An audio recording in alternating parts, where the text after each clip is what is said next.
So how many kids altogether now? 13? 13, yeah. 13.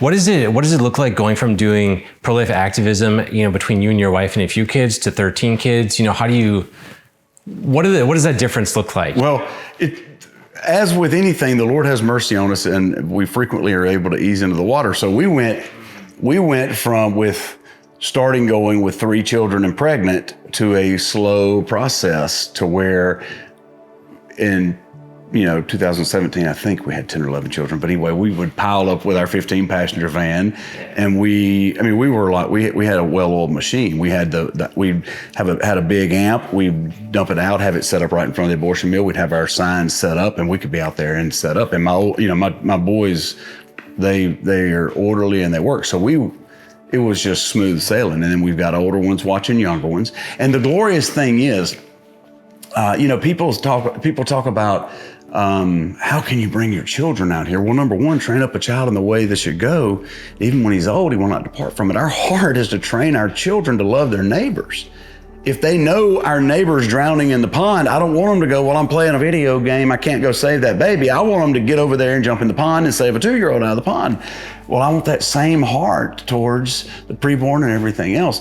The irony is the people that ask us, how can you bring your children out here, are the ones who are bringing their children there to murder them. And so it's just great irony in that question. But something we found over the years, and this was not by intent. The intent was we love the Lord.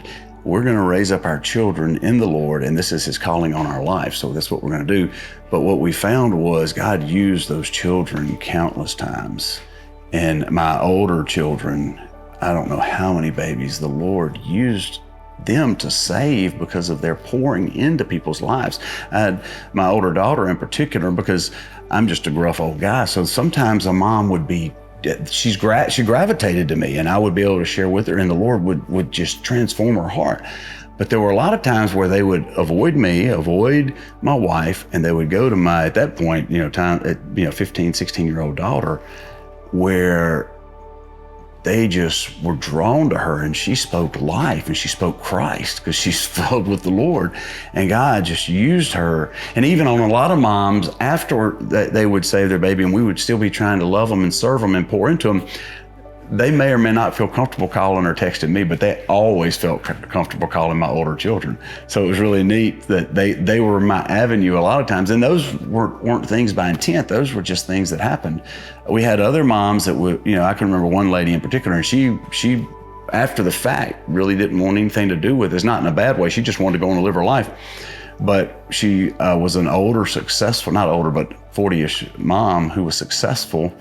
And she came to the abortion mill to kill her baby, and she had her spirit was just stirred. She was convicted that she didn't need to. And so she said, all right, God, if you don't want me to kill this baby, just show me a sign. And she said she came around the corner, and all of our children were just all out on the sidewalk, chalking and playing and whatnot. And she immediately knew that's God's sign.